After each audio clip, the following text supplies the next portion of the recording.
Prepara tu corazón y conéctate con Dios en 5, 4, 3, 2, 1. Bienvenidos. Bienvenidos a CC Vida Online. Vida Internacional es una iglesia alegre, relevante y libre que quiere enseñarte a ti la verdadera vida que hay en Cristo Jesús y crecer en Él. Comenzamos.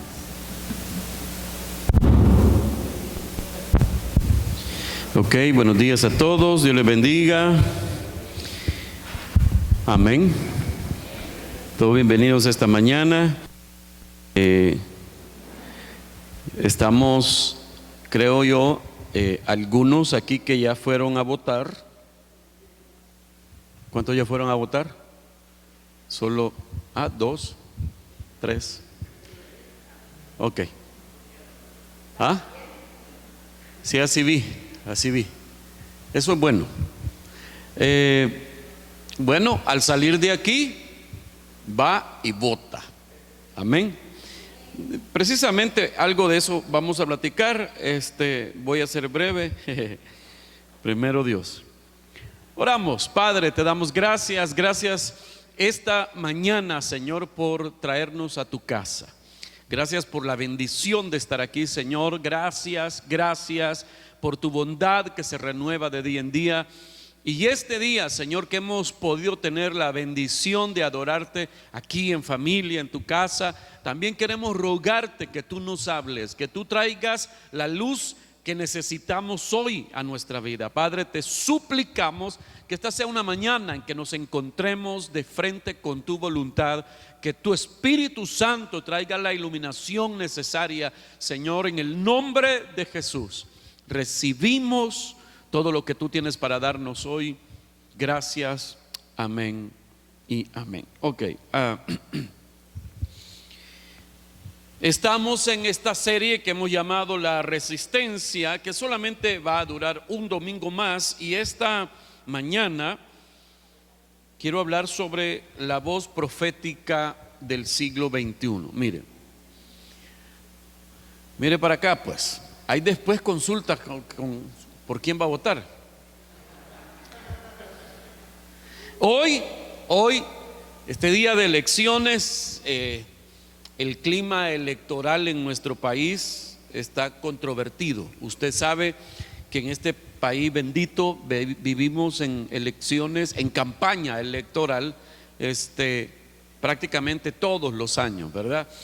Pero no podemos nosotros negar que estas elecciones del día de hoy son interesantes, pero una de las cosas que siempre empaña las elecciones son la falta de propuestas y la abundancia de acusaciones de un lado hacia otro. Muchas personas cuando van a votar se mueven a votar precisamente por lo que escuchan hablar en mal de otros candidatos.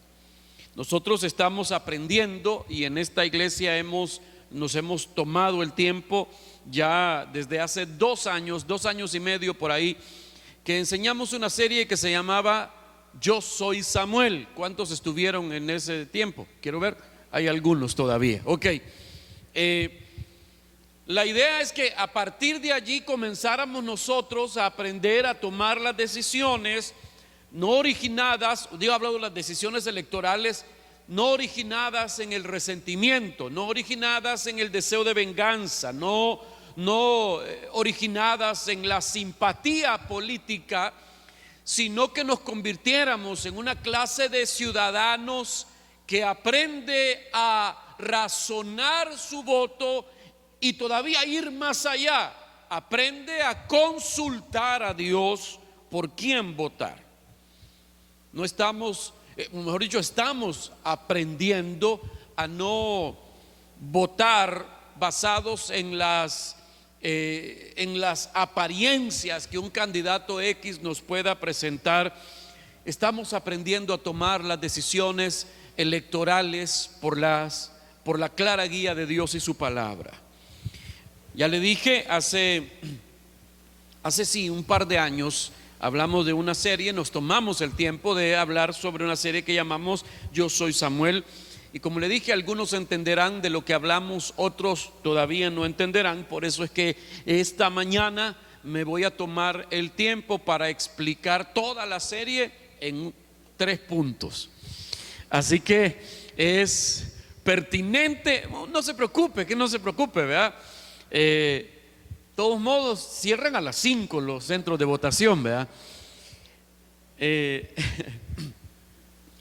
En la serie Yo Soy Samuel aprendimos cómo la Biblia enseña que el profeta Samuel escogió a David para ungirlo como rey. Vimos que primero él se equivoca al inclinarse para escogerlo como rey a las personas equivocadas. Y luego la Biblia dice que Dios mismo lo corrige en ese momento y él escucha a Dios, y luego de escuchar a Dios, él entonces sabe por quién decidirse y unge a David para ser el rey de Israel. Así que de ese momento justo en la vida del profeta Samuel, nosotros aprendemos principios que nos van a durar para esta elección y para todas las elecciones que vengan. Por eso decimos Yo Soy Samuel, porque los principios que practicó el profeta Samuel deben ser vigentes para aquellos que se supone son guiados por Dios cuando nos toque elegir a nuestros gobernantes. Incluso la Biblia enseña que hay un historial negativo del pueblo de Israel de escoger malos gobernantes. Y aquí quiero aclarar un asunto que lo he mencionado antes, pero vale la pena mencionarlo.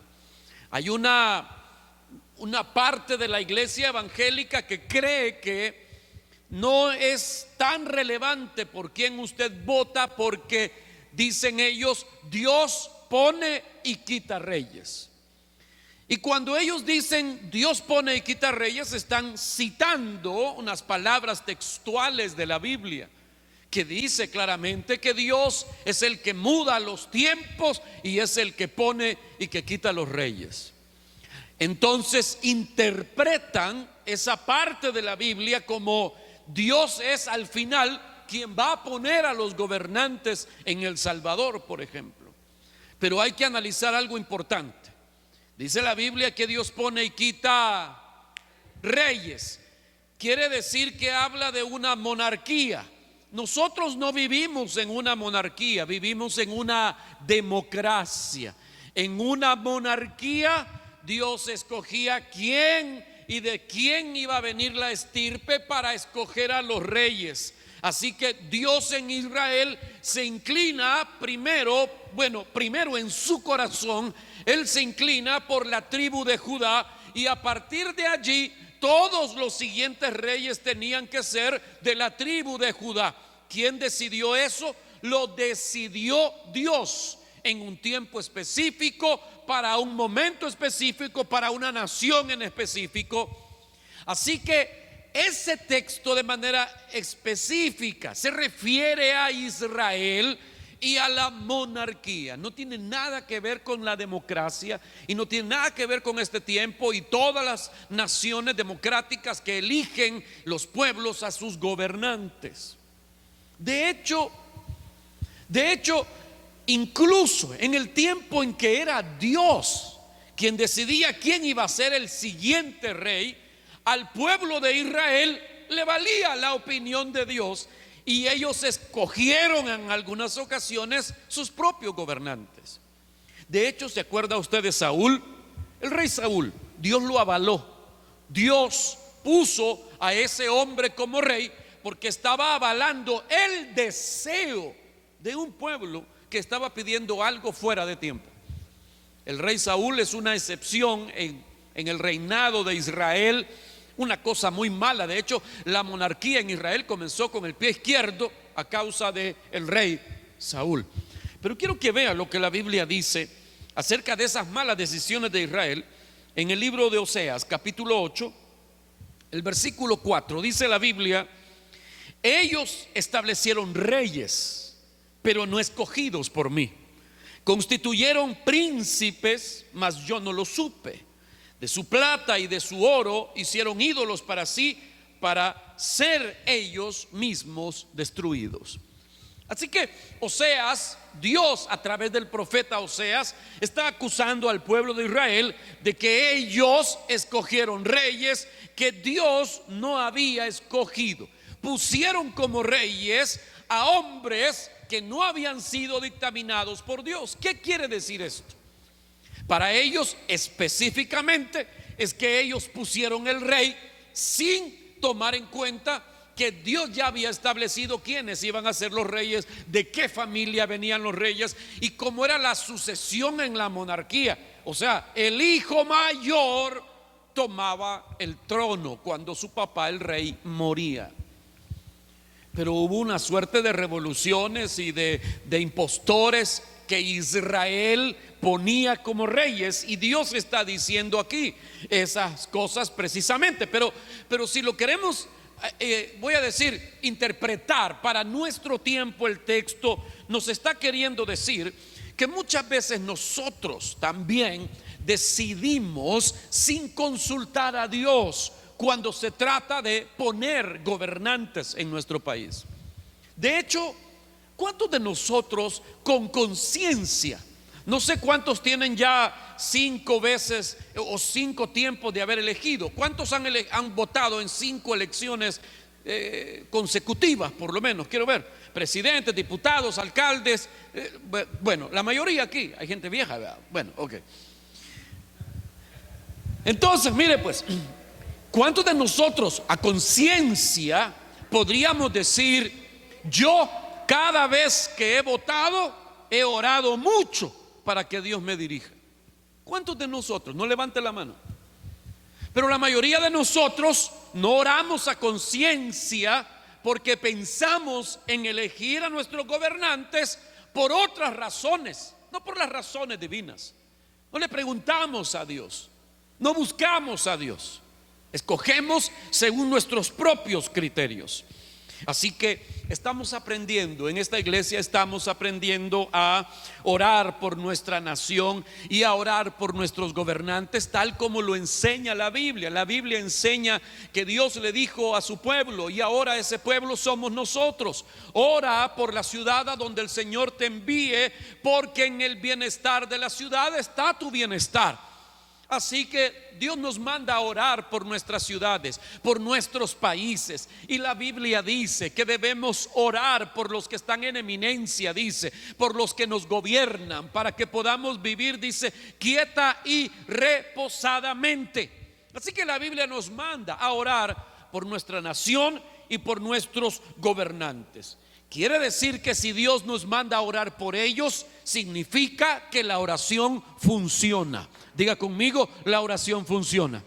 Si Dios nos manda a orar por la nación y los gobernantes, significa que eso funciona.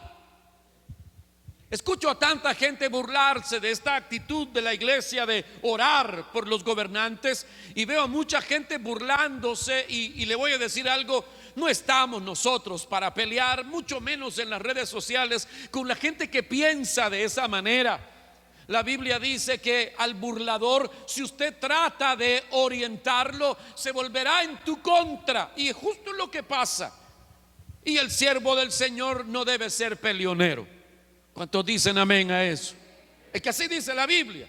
El siervo del Señor no debe ser contencioso. La sierva del Señor no debe ser peleonera. Solo risa les da, pero bueno, mire pues. Entonces, estoy haciendo un recuento de lo que hemos aprendido, estamos tratando de aprender en esta iglesia.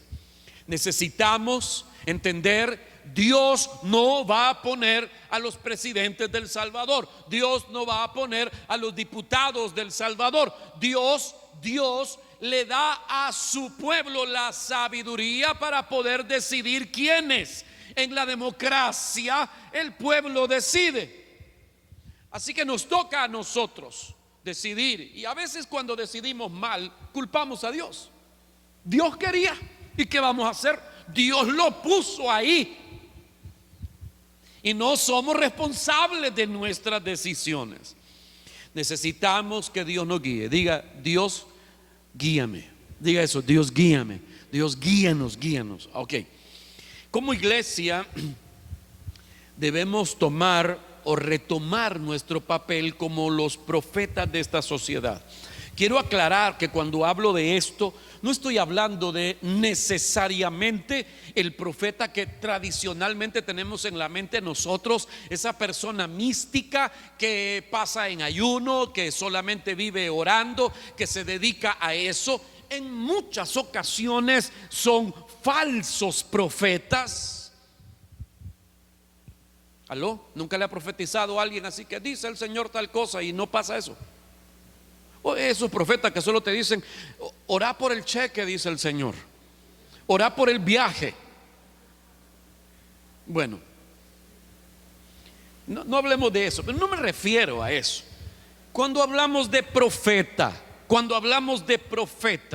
en la Biblia el profeta tenía básicamente dos funciones, y esas funciones del profeta las tiene la iglesia ahora. La iglesia entonces debe ser la voz profética para su generación. La iglesia debe saber cumplir este rol. Las dos funciones: número uno era que el profeta hablaba al pueblo en nombre de Dios, le decía al pueblo las palabras de Dios, le aclaraba al pueblo la opinión de Dios sobre ciertos temas en particular. Y número dos, el profeta le hablaba a Dios en nombre del pueblo, o sea que intercedía por el pueblo. Ahí están las dos funciones. No era un intermediario necesariamente, porque la gente podía acercarse a Dios incluso ahora. Oiga, el único mediador se llama Jesucristo el Señor. Pero la iglesia tiene un llamado que es profético, porque ahora el Cristo viviente y físico en la tierra es la iglesia. Eso dice la Biblia. La iglesia es el Cristo mismo caminando en la tierra. Así que la voz de Jesús suena desde la iglesia para la sociedad. La iglesia hoy entonces tiene esa doble función. ¿Cuál es la primera? Decirle a esta sociedad y a nuestros gobernantes cuáles son las palabras de Dios, cuál es el pensamiento de Dios en determinadas cosas, en determinados temas. La iglesia debe seguir diciendo cuáles son los estándares y las demandas de Dios en esta sociedad. Y número dos, la iglesia debe ser la intercesora, debe clamar, debe orar, debe pedir delante del Señor por la nación, por los gobernantes, por los miembros de la sociedad, por los hombres, las mujeres, por los jóvenes, por los niños. La iglesia debe estar orando siempre por nuestra sociedad. Es lo que Dios ha establecido en su palabra. Ya le dije que si Dios nos pide orar por la nación y orar por los gobernantes, significa que la oración funciona. ¿Me estoy explicando? Espero que sí. Ya le dije, una serie en una prédica. Así que hasta yo voy cansado ahorita, mire. Ok. El profeta Samuel, porque de él estamos aprendiendo. Ahora usted va a entender cuando decimos yo soy Samuel. La iglesia debe ser la voz profética de este siglo. O sea, la iglesia debe ser el Samuel de este siglo. Y Samuel habla en un versículo muy interesante de la Biblia de esa doble función que él tenía como profeta, que la iglesia debe ejercer. Y mire lo importante que era para Samuel esa función suya. Mire lo que dice, primer libro de Samuel, capítulo 12. El versículo 23. Está allí la doble función. Dice Samuel: y en cuanto a mí, lejos esté de mí que peque contra el Señor, cesando de orar por vosotros. Ahí está la primera función. ¿Qué tenía que hacer él? Orar por el pueblo. Y después dice: antes bien os instruiré en el camino bueno y recto. Mírame para acá. ¿Qué está diciendo ahí? Esa es la otra función. En el versículo anterior, el pueblo de Israel le dice a Samuel: ora por nosotros. Y Samuel les dice: claro que oro por ustedes. Pecaría delante de Dios si yo no orara por ustedes. Mírame. Vuelvo a aquella cosa que ya le mencioné en otras ocasiones, que cuando hablamos de pecar o pensamos en la iglesia pecando, nos imaginamos a las hermanas bailando reggaetón y haciendo un TikTok medio chulona, ¿verdad? Uno dice: uy, la hermana en lo que está pecando. Pensamos en pecar en esas cosas. Chupar. Hoy hay ley seca, pero hay algunos que ya se prepararon con anticipación. Hombre prevenido chupa por dos, me dijo alguien un día de esto. Que me vio en una gasolinera. Le voy a aclarar por si usted me vio también. Viendo las refrigeradoras cerradas, ¿cómo se llama? Forradas con plástico y selladas ahí. Y entonces yo me quedo viendo ahí porque andaba buscando una, ¿cómo se llama eso? Una bebida energizante. No es cerveza, mejor le aclaro. Estaba buscando una adrenalina. Y entonces llega un maestro que quizás él sí andaba buscando el fresco, ¿verdad? Y me dice: ¿está fregado? Va, me dijo. Y yo le dije: sí, ¿verdad? Sí, le dije yo. Y me dijo: pero mire, me dijo, estos creen que uno es pasmado. Mire, de la semana pasada tengo ya guardada en la casa, me dijo. Y mientras se daba la vuelta me dijo ese dicho: mire, que sabiduría popular. Hombre prevenido chupa por dos, me dijo, ¿verdad? Amén, le dije yo. Bueno, ok. Entonces, ¿dónde iba? En Samuel, que Samuel está en estos versículos, en este versículo, manifestando cuál era su doble función profética. ¿Cuál era? Orar por el pueblo y guiar al pueblo por el camino bueno y recto.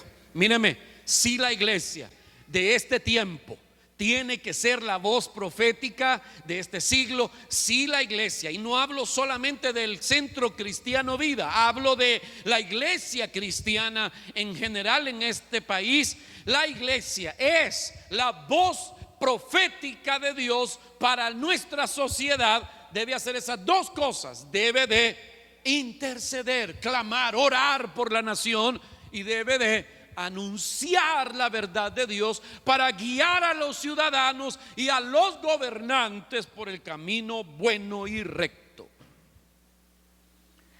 Mire, la iglesia juega un papel determinante en la vida de las sociedades modernas, porque como le dije, es a través de la iglesia que Dios va a hablar. Diga: Dios habla por la iglesia. Dios habla a través de la iglesia. Y como le dije, estamos aprendiendo del profeta Samuel, que tuvo una función importantísima en el inicio de la monarquía en Israel. Él supo elegir quién iba a ser el gobernante de Israel. ¿Y cómo lo hizo? Fue guiado por Dios. Por eso podemos decir, o queremos aprender a decir con conciencia: yo soy el Samuel del siglo XXI en El Salvador. Como le dije, estoy tratando de resumir una serie en una sola prédica. Así que decir yo soy Samuel implica varias cosas. Número uno, ponémelo. Decir yo soy Samuel o yo soy la voz profética del siglo XXI en El Salvador, por el más corto decir yo soy Samuel. Yo soy Samuel implica, decir yo soy Samuel implica que soy parte de una nueva generación que termina con la corrupción. ¿Aló? ¿Qué tema más feo ese? Mire, Samuel fue el hijo de una mujer estéril, ¿se recuerda? La mamá de Samuel se llamaba Ana. Y la Biblia cuenta la historia de esta mujer, cómo ella sufría porque su marido tenía otra mujer y vivían en la misma casa. La Biblia no se encarga de aprobar la poligamia que se veía en el Antiguo Testamento. La Biblia se encarga de narrar los hechos. ¿Y por qué entonces Dios permitía eso? Por las mismas razones que Dios lo permite hoy. ¿Por qué? Porque Dios le dio al hombre libre voluntad para escoger. Un día Dios va a juzgar. Hebreos 13 dice, honroso sea en todos el matrimonio y el hecho sin mancilla, pero a los adúlteros los juzgará Dios. Así que Dios permita las cosas antes y hoy no significa que Dios esté de acuerdo con eso, sino que Él ha establecido un día. Diga, ha establecido un día en el que va a juzgar esas cosas. Ok, míreme para acá. Así que la historia de Samuel al principio, o mejor dicho, la historia de su mamá, en principio es una historia triste, porque en Israel la mujer estéril era considerada una mujer bajo maldición. Y Ana era una mujer estéril. Y la otra maitra que vivía ahí con su marido se llamaba Penina. Qué nombre más feo, ¿verdad? Esa tipa parecía cuyo, ¿verdad? Esa, mire, con solo que la mirara mal el marido quedaba embarazada. Terminando de parir un bicho, ¿verdad? Al mes y medio, 2 meses ya andaba puesta la bata. Y la Ana decía, qué exagerada esta. Y le decía, Ana, mira, otra vez, mira. Así que pasaba Ana en esa carga. Y imagínense el estigma también de que era una mujer bajo maldición, según se consideraba por las costumbres del pueblo, no porque así fuese. Entonces viene y ella comienza a buscar a Dios por un milagro. Usted conoce la historia, va al templo. En una ocasión que van al templo, ella entra a orar y Dios escucha su oración y queda embarazada. Y el niño que nace le pone Samuel, que significa Dios escucha. Y entonces ella le prometió a Dios, si me das un hijo, yo te lo devolveré a ti. Es una actitud muy linda. ¿Quién podría pensar, cómo le va a pedir un hijo a Dios, una mujer estéril, y todavía le dice, y si me lo das te lo devuelvo? ¿Y cuál es el chiste? Pues alguien podría pensar. Y es que nosotros deberíamos hacer así con todo delante de Dios. Todo lo que Dios nos da es suyo, no es mío, no es tuyo, es de Dios. Toda cosa buena que usted recibe viene de Dios. El día en que Dios te la pida, te toca devolverla. Esta mujer le dice, voy a dedicar a mi hijo para ti todos los días de su vida. El niño nace, la mujer lo cría hasta los 8 años aproximadamente, y luego ella lo lleva al templo, tal como lo prometió. Se lo lleva al sacerdote Elí y le dice, por este niño oraba yo, y yo te lo traigo aquí para que le sirva a Dios. El sacerdote lo recibe, y yo me pongo a pensar qué valor de mujer, que se lo lleva a un viejito, oiga, que ya estaba ciego, cansado, un hombre que tenía fama de haber criado mal a sus propios hijos. Pero esta mujer no se puso a pensar, ¿qué va a hacer este hombre con mi hijo? Ella dijo, le hice una promesa a Dios y yo se la voy a cumplir. Y le llevó el niño al sacerdote.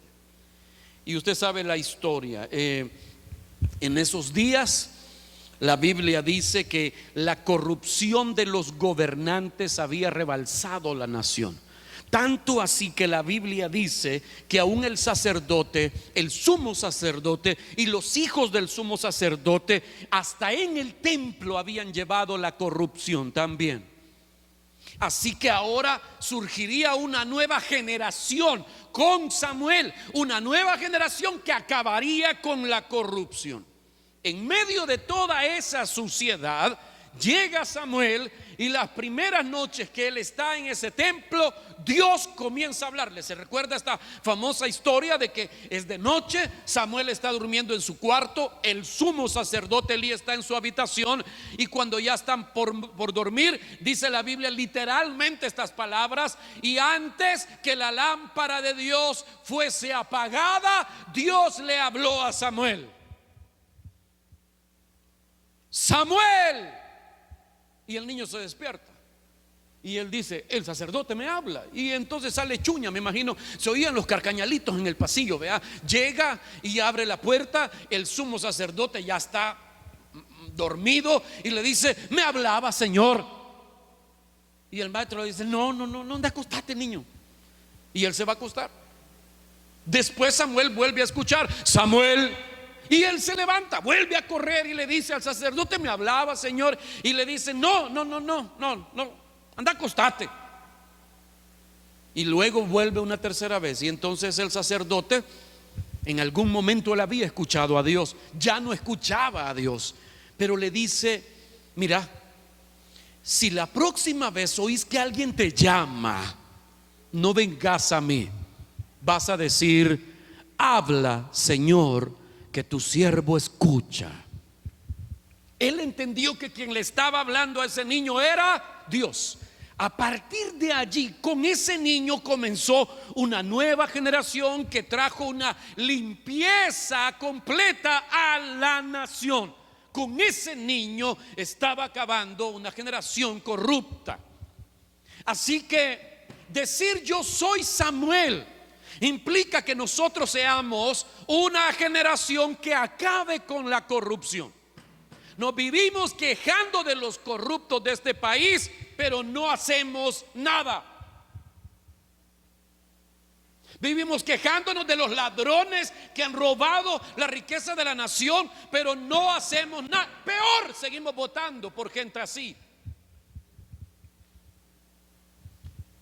Necesitamos entender a quienes quiere Dios allí para poder nosotros decir: somos el Samuel de este tiempo. Voy a leer la Biblia, primer libro de Samuel, capítulo 2, versículo 12 en adelante. Ahora bien, los hijos de Elí eran unos sinvergüenzas que no le tenían respeto al Señor ni a sus obligaciones sacerdotales. Cada vez que alguien ofrecía un sacrificio, los hijos de Elí enviaban a un sirviente con un tenedor grande de 3 dientes. Mientras la carne del animal sacrificado aún se cocía, el sirviente metía el tenedor en la olla y exigía que todo lo que sacara con el tenedor fuera entregado a los hijos de Elí.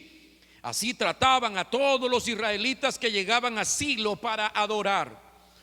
La ley decía que los sacerdotes tenían derecho a la carne de los animales sacrificados a Dios hasta después que hayan sido llevados en holocausto. Holocausto significa quemados del todo. Era una ofrenda de fuego. Traían al animal y lo quemaban. Una vez que el fuego allí se apagaba, el sacerdote tenía derecho a comerse lo que quisiera de ese animal. Por eso es que Pablo dice en el Nuevo Testamento que los que sirven en el altar deben comer del altar. Los que anuncian el evangelio, que vivan del evangelio. Pero estos cuates rompían la ley de Dios, porque ellos no querían la carne bien cocida. Ellos la querían cruda o semi, término medio, y llevaban y no crea que llegaban con un tenedorcito de esos. Era un gran trinche así, ve. Y llegaba: espérate, la acaban de traer esa. No importa, pues por eso metían el volado y lo que traían ahí. Esto es para los sacerdotes. No les correspondía eso. Dios no había dicho eso. Así que ellos no les importaba lo que Dios decía. Y sigo leyendo. Versículo 15. Algunas veces el sirviente llegaba aún antes de que la grasa del animal fuera quemada sobre el altar. Exigía carne cruda antes de que hubiera sido cocida para poder asarla. Que los hijos de Elí tenían un gusto para asar la carne, y ya quemada como que no servía. El versículo 16.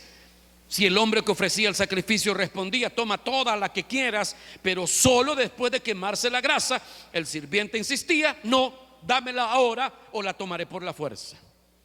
Así que el pecado, versículo 17, así que el pecado de estos jóvenes era muy serio ante los ojos del Señor, porque trataban las ofrendas del Señor con desprecio. Pero Samuel, aunque era solo un niño, servía al Señor, vestía una túnica de lino como la del sacerdote. 21. Entre tanto, Samuel crecía en la presencia del Señor. Oiga eso. Samuel aparece en esta narración como la diferencia. Había corrupción en todos ámbitos, incluso en el servicio al Señor. Y entonces termina la narración diciendo: pero Samuel, quien apenas era un niño, quien ya vestía la ropa del sacerdote, dice, crecía en la presencia del Señor. Era una nueva generación que rompería con la corrupción. Y mire lo que dice el siguiente versículo, ponémelo, el versículo 22 dice: ahora bien, Elí era muy viejo, pero estaba consciente de lo que sus hijos le hacían al pueblo de Israel. Por ejemplo, sabía que sus hijos seducían a las jóvenes que ayudaban a la entrada del tabernáculo. Así que estaban las servidoras a la entrada, y entonces los hijos del sacerdote la llamaban y le decían: vení, te voy a imponer manos. Y entonces las metían al templo y hacían de todo allí. Corrupción. Y Samuel viene para hacer el recambio. Hay una generación nueva. Yo les digo a los jóvenes de esta iglesia, se los digo, no sé cuántas veces se los he dicho: ustedes deben aspirar a cosas grandes para transformar esta nación para el reino de Dios. Aquí entre nosotros podría estar el próximo presidente, la próxima presidenta del Salvador, un diputado, un legislador, podría estar aquí un magistrado de la corte. Todos los que están aquí, que todavía son jóvenes, deberían aspirar a servir a Dios también en ese ámbito.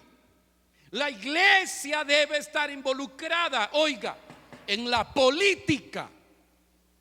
Lo voy a aclarar, algunos abrieron los ojos como huevo estrellado, mire. No la iglesia como organización. Vida no va a abrir un partido político. No es correcto que la iglesia como organización trate de ser como un partido político. No, hablo de la iglesia como el cristiano individual. Deben haber cristianos a manera personal e individual en ese ámbito de la nación. Si realmente queremos gente con valores, deben salir de aquí. Esta es la generación que va a cambiar a nuestra nación. Hay jóvenes aquí que probablemente ni sus padres les tengan fe, pero usted puede hacerlo. ¿Por qué? Cristo te habita. Y si usted es de esas personas que siente mucha inquietud por los aspectos políticos del país y por la corrupción en la nación, puede ser, es muy probable que esa inquietud te la haya puesto Dios. Yo le he enseñado a usted que si sientes inquietud en algo, es que Dios te está llamando a arreglar ese problema. Si usted es de los que siente carga por los niños de la calle, puede que Dios te esté llamando a arreglar ese problema. Si usted siente carga por la corrupción de la política en El Salvador, puede que Dios te esté llamando a arreglar ese problema. ¿Sabe que muchos de los males de la sociedad fueron resueltos cuando la iglesia entendió que Dios la llamaba a eso? ¿Sabe? El primer hospital de la historia lo fundó una iglesia. La escuela como la conocemos ahora la fundó una iglesia. La esclavitud se acabó en Inglaterra cuando un cristiano dijo: esto no puede seguir así. La esclavitud en Estados Unidos y la segregación racial terminó cuando un cristiano dijo: esto no puede seguir así. Cambios radicales en la sociedad los hace la iglesia. Espero estarme dando a entender. Ok. Así que encontramos que la sociedad de En los días de Samuel se parece mucho a la sociedad del Salvador en este tiempo. Y si queremos que la corrupción acabe en nuestro país, debemos comenzar con nosotros. Dios espera que nosotros como sus hijos vivamos como deberían vivir los hijos de Dios. La Biblia dice que debemos caminar de acuerdo al llamado que recibimos de Dios. Fuimos llamados a ser sus hijos, pues Dios espera que se te note quién es tu Padre, que en esta sociedad sea visto Dios a través de ti. Dios no espera perfección de sus hijos. La Biblia dice que la perfección llegará el día en que Jesucristo venga por su iglesia, pero Él espera hoy consagración, no perfección, espera consagración.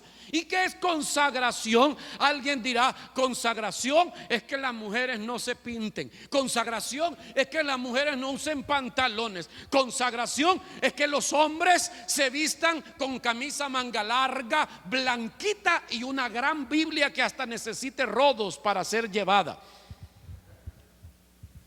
No, consagración es que Jesús ocupe el centro de tu vida. Si Jesús ocupa el centro de tu vida, significa que todo lo que está alrededor de tu vida va a girar en torno a ese centro. Tu hobby, tu trabajo, tus relaciones, tus gustos, lo que comes, lo que haces en oculto, todo va a girar en torno al centro que se llama Cristo Jesús.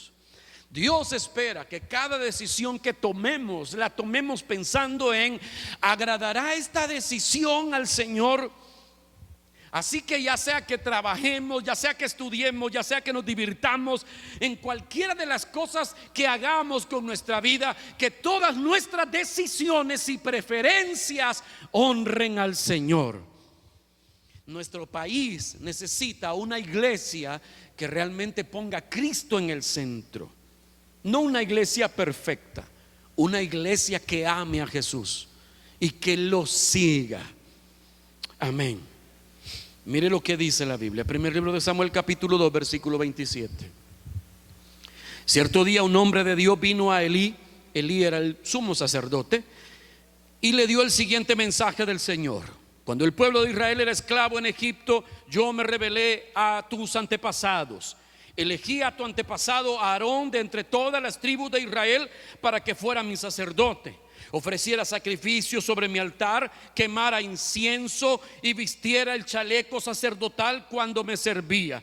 Y les asigné las ofrendas de los sacrificios a ustedes, los sacerdotes. Entonces, ¿por qué menosprecian mis sacrificios y ofrendas? ¿Por qué le das más honor a tus hijos que a mí? Mire para acá.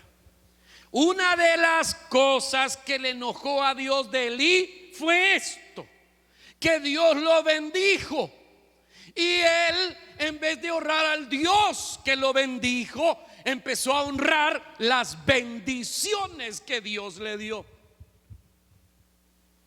Y esto también no solo tiene que ver con Elí, tiene que ver con usted y conmigo. Esto le molesta a Dios cuando nosotros somos bendecidos por Dios y le damos nosotros más honor a lo que recibimos de Dios que al Dios que nos bendijo. Dios te dio una casa, Dios te dio un carro, Dios te ha dado un trabajo, Dios te ha dado una bonita relación, Dios te dio amigos, Dios te ha dado dinero. ¿Qué es lo que Dios te ha dado? Dios espera que tú lo honres a Él con esas bendiciones y no que honres a esas personas y a esas cosas por encima de Dios.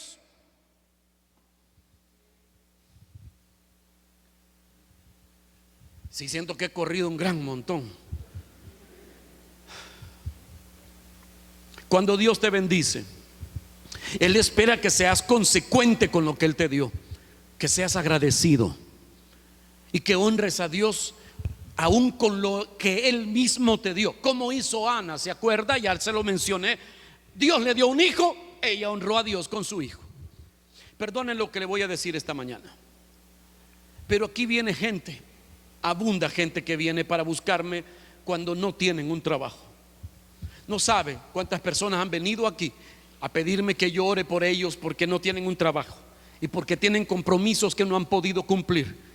Aquí viene mucha gente llorando cuando están a punto de un embargo, cuando están a punto de que les quiten todo.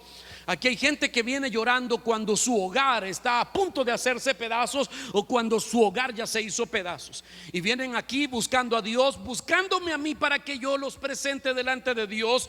Y hacen 1000 promesas públicas o en privado, esperando que con eso ellos puedan mover la mano de Dios. Y chillan y moquean y hacen y dicen. Pero una vez se arreglan las cosas, se olvidan de Dios. Una vez las cosas mejoran, dejan de congregarse, dejan de servir, dejan de dar, dejan de consagrarse. Y ahí está esa gente en el carro que le pidieron a Dios que necesitaban para trabajar. Ahora se van a la playa y regresan bien bolos, incluyendo a sus propios hijos. Conozco gente que en esta iglesia no tenían ni siquiera dónde vivir. Y Dios hizo un milagro. Incluso la iglesia les ayudó. Y ahora viven lejos de Dios, hablando en mal de Dios, de la Biblia, de la fe, de la iglesia. De mí siempre hablan, eso ya ni es problema. Pero qué triste es que usted, cuando Dios lo bendice, honre más las cosas que a Dios. Eso es lo que le molestó a Dios de Elí. Le dijo: yo te di tus hijos, yo te di esa posición, yo te di el privilegio de vivir de las ofrendas, y ahora honras más a tus hijos que a mí. Eso le molestó a Dios. Bueno, número 2. Decir yo soy Samuel implica que tengo una voz profética para mi nación. Como dice el primer libro de Samuel, capítulo 4, versículo 1.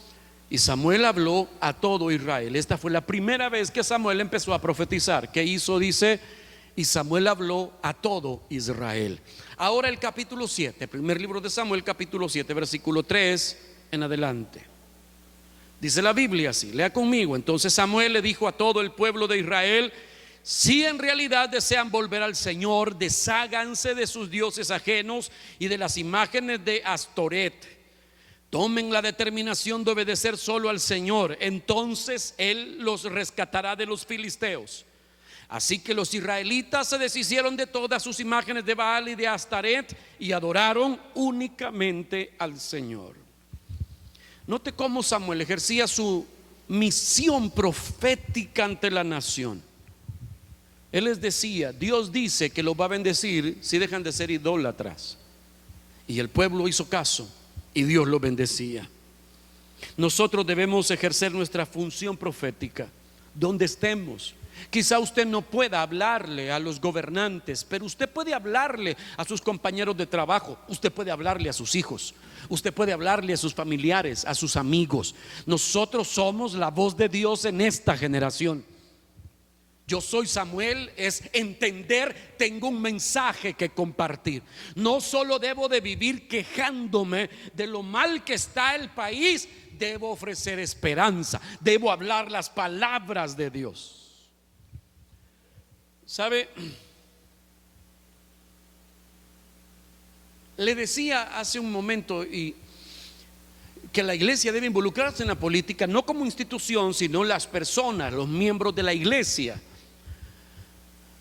Hay un pensamiento por ahí que dice que la iglesia no debe mezclarse con la política, que debe haber una separación entre el Estado y la iglesia. Yo estoy de acuerdo que hay una separación entre el Estado y la iglesia como instituciones, pero queremos que los cristianos miembros de la iglesia entiendan que los necesitamos allí en el gobierno. Bueno, esperamos que ellos sean mejores ciudadanos, que sean mejores desempeñando su trabajo y viviendo valores en las entidades de gobierno. Mire,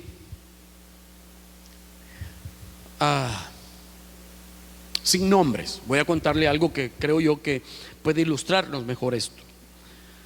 Cuando la Constitución de El Salvador se redactó, hay un artículo en la Constitución que dice que El Salvador es un país laico.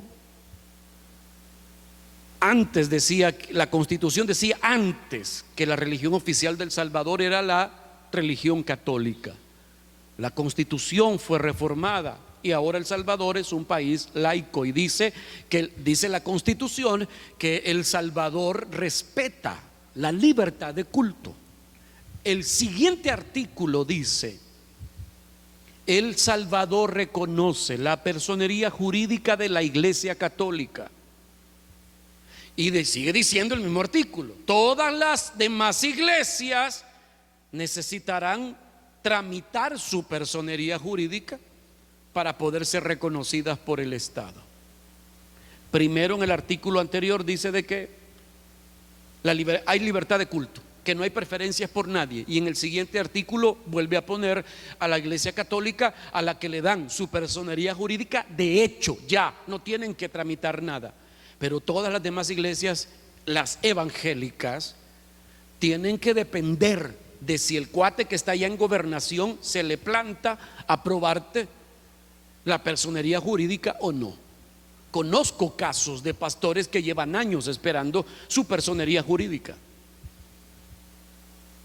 Ahora, un pastor amigo mío dice que le preguntó a un diputado en algún momento, le dijo: ¿qué opinas de estos artículos? Parece que se contradicen uno con el otro. Y este diputado le dijo: ¿sabes? Yo redacté esos artículos. Y le dijo: ¿y entonces qué pasó allí? Y le dijo este hombre: es que en ese entonces no teníamos ninguna voz evangélica que nos dijera esto sería mejor así o esto sería mejor de esta manera. Así que pusimos ahí lo que mejor parecía a nosotros que era bien para las iglesias. ¿Qué quiere decir eso?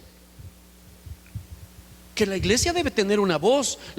Mire, los gobernantes, el presidente, los diputados, la gente que toma las decisiones en este país deberían tener alguien que hable de parte de Dios a los oídos de esas personas. Conozco hombres que están allí hablándole al presidente, hablándole al vicepresidente, hablándole a los diputados. Las decisiones que ellos tomen va a correr por su propia cuenta, pero hay gente hablando a los oídos de los gobernantes. Así debe hacer la iglesia. No debe obligar a los gobernantes a nada, debe guiarlos. Espero estarme dando a entender. Por eso me llama la atención que el famoso predicador inglés bautista Carlos Spurgeon en el siglo XIX dijo estas palabras, ponedme lo que sigue: solo los tontos creen que la política y la religión no deben ser discutidos. Por esa razón los ladrones permanecen en el poder y los falsos profetas continúan predicando. Cuando la iglesia calla, cuando la iglesia no es la voz profética, no tenemos nosotros derecho a quejarnos. ¿Sabe usted que los diputados por los que va a votar hoy o por los que ya votó deberían responderle mensajes que usted les escribe? Si usted con respeto les habla, les hace ver ciertas cosas y les pide que intervengan en algo que no se ve bien en la ciudad, en el departamento por el que fueron elegidos, deberían escucharte y buscar cómo resolver eso. Pero la verdad es que nadie habla, y todos los que hablan lo hacen de manera irrespetuosa. Y yo le voy a decir algo: no importa cuál sea su preferencia política, usted no tiene el derecho a faltarle el respeto al presidente, a faltarle el respeto a los diputados. No tiene usted el derecho. Usted tiene derecho a disentir. Es bueno, estamos en una democracia, pero hasta para disentir debe hacerlo con respeto. Por ejemplo, un niño de 7 años que está bajo la autoridad de su papá, puede que su papá tome decisiones arbitrarias y ese niño ya tenga la habilidad para pensar mejor y le diga: no hombre papá, vos ya estás viejo, vos no entendés, me caes mal. ¿Qué se merece ese niño?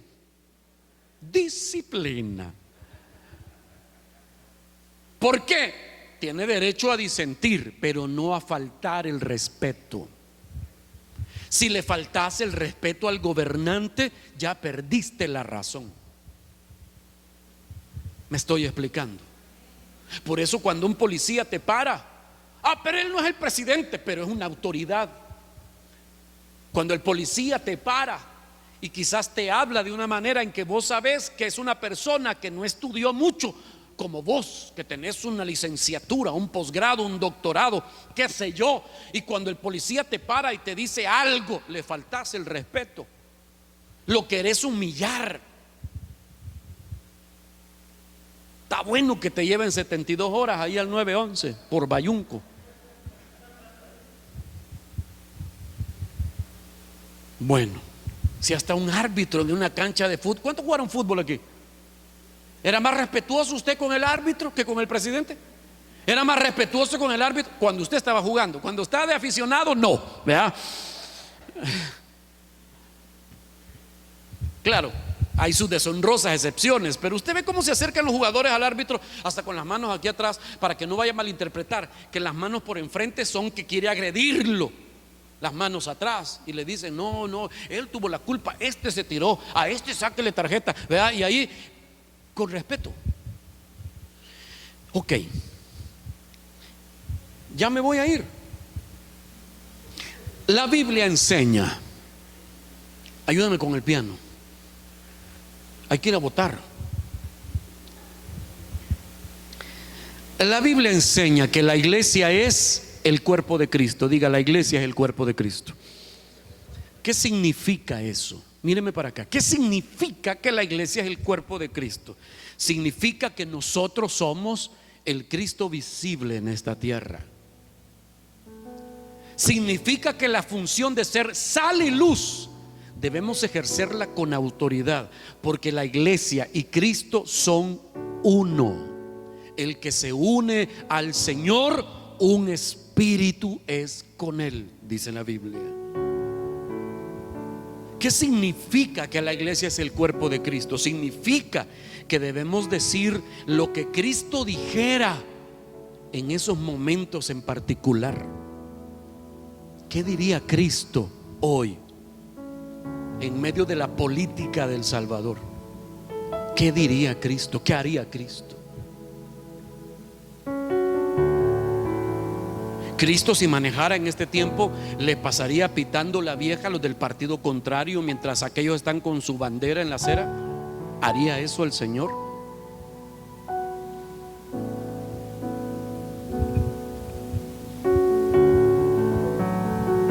Yo cuando veo a todos estos candidatos, no solo me pongo a pensar si son pro vida o son anti LGTB, pienso en cómo es su carácter. Y me pongo a pensar, ¿votaría Jesús por alguien así? ¿Jesús escogería a alguien así?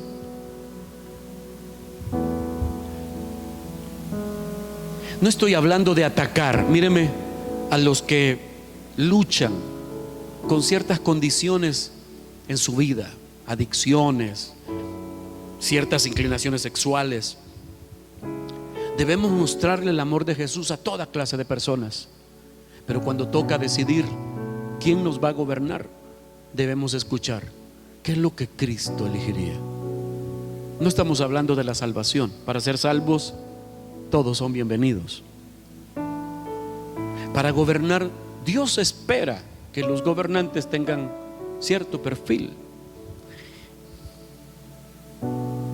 Número 3, voy a ir terminando. Decir yo soy Samuel implica escuchar a Dios. Ahora usted entiende eso de oro, escucho y voto. Con Samuel aprendemos la dinámica, los principios, los pasos de cómo elegir un gobernante, porque la Biblia se encarga de narrar la torpeza de Samuel. Voltea a ver al de la par y dígale, a veces somos torpes para elegir. No le diga vos sos torpe, diga a veces somos torpes para elegir.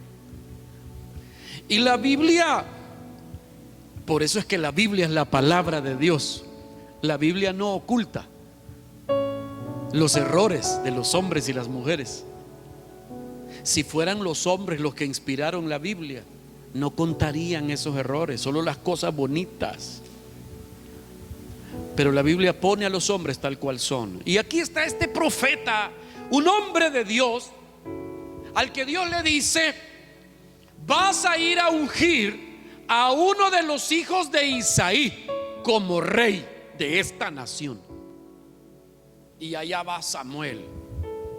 Agarró su mochila, llenó el cuerno de aceite, porque había que derramarle aceite en la cabeza al rey.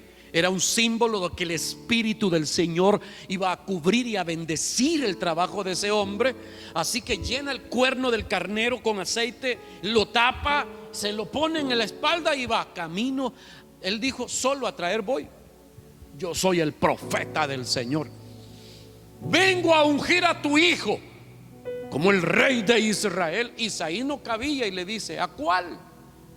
8 bichos tenía Isaí.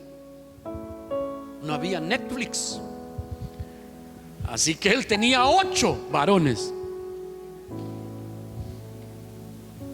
Entonces allí estaba el problema. Fácil hubiera sido que solo tuviera uno, solo a traer, pero había 8. Y entonces él le dice: ¿cuál de ellos, profeta del Señor? Y él comienza a verlos a todos. A veces uno se hace el sabio, pone cara de intelectual, más si salió de la Universidad Nacional.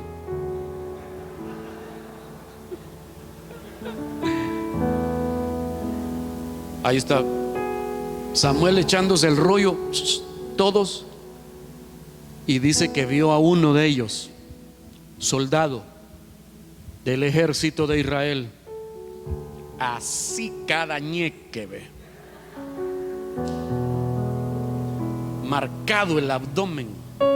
Yo lo tengo marcado por el cincho, aquí donde me aprieta aquí abajo, pero él lo tenía aquí así, cuadriculadito, una cosa así bella.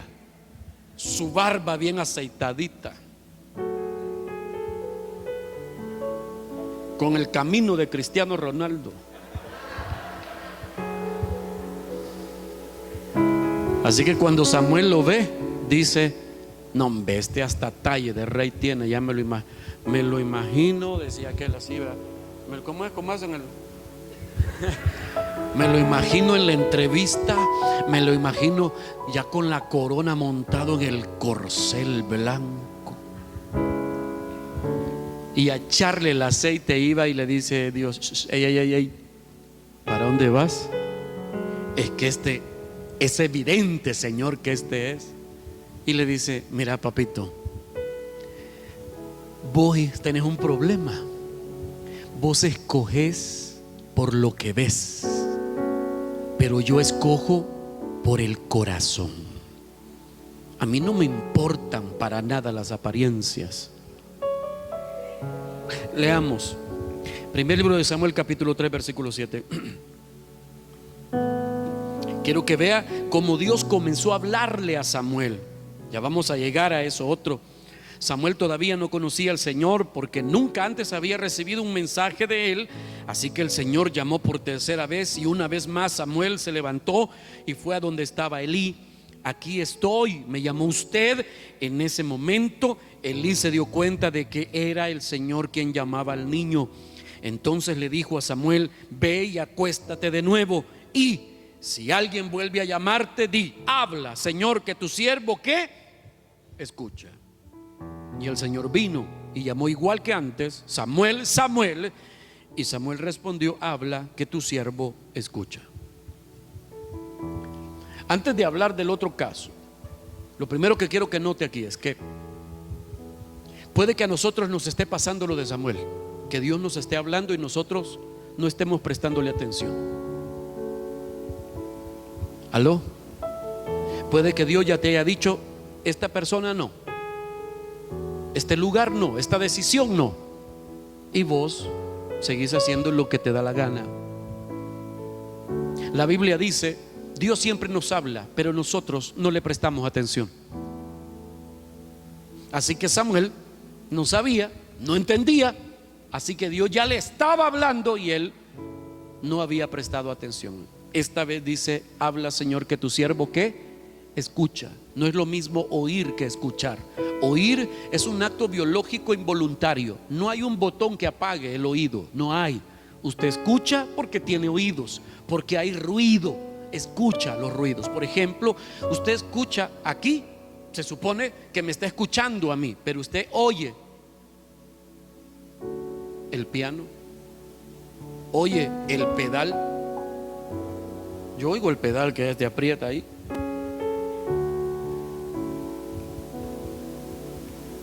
¿Usted oye el ruido de los ventiladores?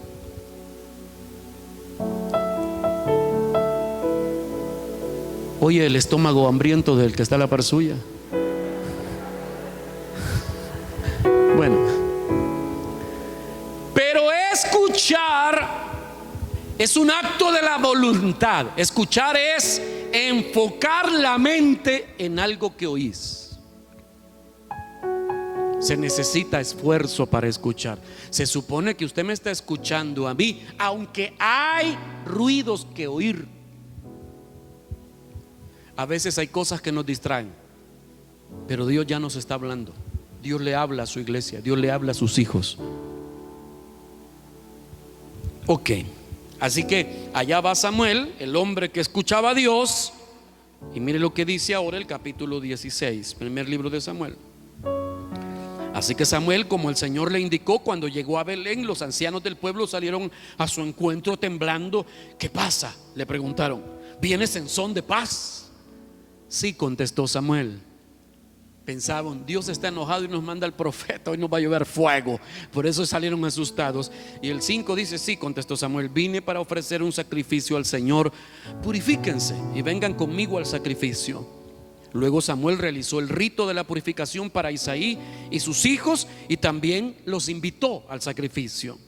Cuando llegaron, Samuel se fijó en Eliab. Ese es el papi que ya le conté, ¿verdad? Así, barba aceitada y toda la cosa. Samuel se fijó en Eliab y pensó: seguramente este es el ungido del Señor. ¿Cómo dice? Seguramente. Hay una versión que dice sin lugar a dudas. Ciertamente, dice otra versión.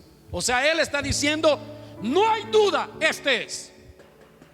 ¿Cuántas veces usted ha dicho: por este voy a votar? No hay duda que este es. Y no es.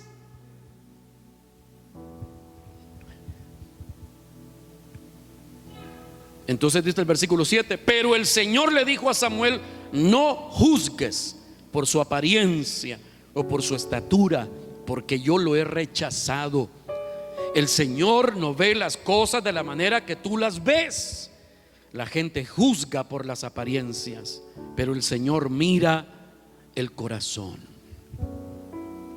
Esto es lo que el Señor anhela de su iglesia aquí en El Salvador: que no se deje impresionar por las apariencias, que no se vaya por la cantidad de spots publicitarios en la televisión o por la publicidad pagada en las redes sociales, que no se vaya por la carismática presentación de un candidato, que no se vaya porque es amigo de tu papá, porque es un conocido tuyo, porque vivió en tu cuadra.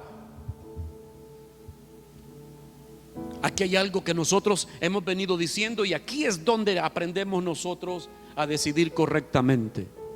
¿Qué hizo Samuel? Escuchó a Dios. Y estos son los principios: oro, escucho y luego voto. Orar. Debemos dejar, mire, cuando yo oro estoy diciendo: no confío en mis capacidades. Cuando yo oro estoy diciendo: Señor, confío en ti, no en mi sabiduría. Orar es depender de Dios. La independencia de Dios es pecado. A Dios le encanta la gente que depende de Él, hasta para las cosas más mínimas de la vida. Así que si usted va a orar por qué carrera tomar, hasta en qué bus se va a subir, también debe orar preguntando: ¿por quién debo votar? Oramos a Dios para que Él nos dé sabiduría, para que podamos discernir quién quiere Él que gobierne nuestro país. Ruegue por Él, para que Él le dirija. Número 2, oro primero, después escucho. Y está bueno que usted oiga a los candidatos, y está bueno que oiga sus propuestas, y está bueno que oiga a los especialistas, los politólogos. La opinión de los demás está bien, pero la opinión que vale para usted es la opinión de Dios. Debe aprender a oír a Dios a través de su palabra. Se puede oír con los ojos, sí. Cuando usted lee su palabra, aprende a escuchar la voz de Dios. Cuando usted viene a la iglesia y escucha la predicación, aprende a escuchar la voz de Dios. Cuando usted ora y luego se queda callado, usted puede escuchar la voz de Dios. Puede que no sea audible, pero la puede escuchar en su interior. Dios le va a poner un sentir, un pensamiento, o puede hablarle audiblemente. Pero usted debe de pedirle a Dios: háblame, dime qué hacer. Y después, solo después, vote. Solo después, decida. Alguien estará diciendo: mejor ni voy a votar. Alguien estará diciendo: mejor, ¿para qué? Todos son iguales, todos son ladrones. Cuando empezamos a publicar nosotros de yo voto por valores, sobraban los que decían: entonces no hay por quién votar. Y yo, que he sido pesimista también, en mi interior decía: es cierto. Pero porque somos haraganes. Voltea a ver al haragán de la par. Dígale: no te gusta esforzarte.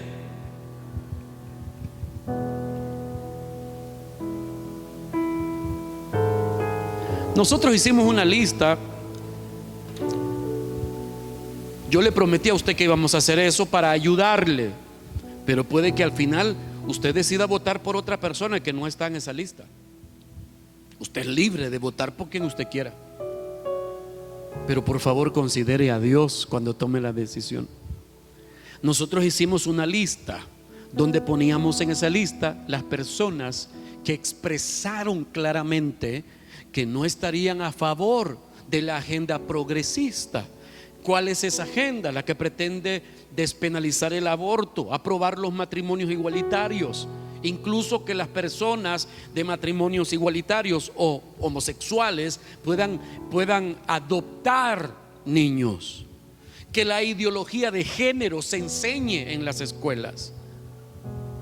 Entonces, en esa lista están las personas que dijeron que están en contra de la agenda progresista. Sí, no hablamos de otras propuestas. Yo les prometí que haríamos una lista con eso, pero incluso ellos pueden mentirnos por ganar un voto o varios. Pero hicimos la lista. Yo le prometí que vamos a hacer una lista de los candidatos del departamento de Santa Ana.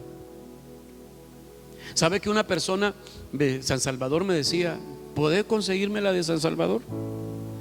Y es una lista que hicieron otras personas, se las mandé. Y me dijo: ¿y usted por quién votaría? Y yo le dije: ¿no querés que vaya a votar en tu lugar? O sea, dígame, somos haraganes. No me pregunte a mí, pregúntele a Dios. ¿Qué quieres tú, Señor? ¿Votarías por este? Se ve guapo aquí en la foto. ¿Y por esta diputada? Dios te dirá: tú ves lo que está delante de tus ojos, yo veo el corazón. Vote guiado por Dios. Y con esto voy a terminar. Mírame. Oro, escucho y voto no debe ser una cosa que practiquemos solo en tiempo electoral. Oro, escucho y decido debe ser un principio de vida para nosotros. Cada vez que vayamos a decidir por algo, no decidamos de acuerdo a nuestras apreciaciones. Por muy sabio que usted se considere en determinados temas, usted no es Dios. Ore, escuche a Dios y luego decida. Te vas a casar, te vas a cambiar de casa, lo que sea que vayas a hacer, ore, escuche a Dios y luego decida. Basta de seguir decidiendo por nuestros criterios limitados y llevando a problemas nuestra vida y trayendo dolor a la gente de nuestro alrededor. Acepte usted que muchos de los dolores de tu vida han venido porque has tomado malas decisiones. Y esas malas decisiones te han dañado a vos y han dañado a la gente de tu alrededor. Seamos inteligentes. Usted tiene la mente de Cristo. Ore, escuche a Dios y luego decida. Termino leyendo Proverbios capítulo 3 versículo 5. Proverbio 3, 5. Fíate de Jehová de todo tu corazón y no te apoyes en tu propia prudencia. Reconócelo en todos tus caminos y Él enderezará tus veredas. No seas sabio en tu propia opinión. Teme a Jehová y apártate del mal, porque será medicina a tu cuerpo y refrigerio para tus huesos. Sea lo que tengas que decidir, Dios te dice: no te apoyes en tu propia prudencia. Otra versión dice: no confíes en tu propia inteligencia.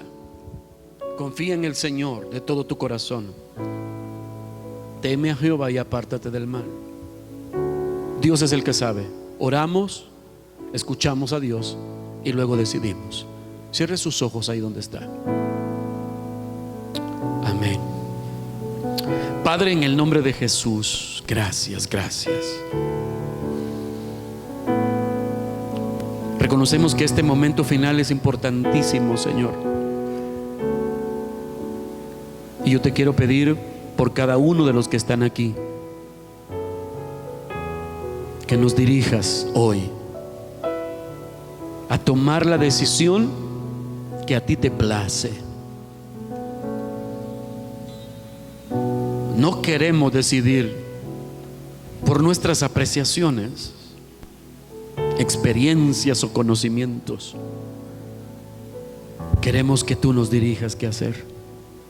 Hoy, cuando estemos frente a esa papeleta, que tu Espíritu Santo hable a nuestro espíritu y podamos decidir.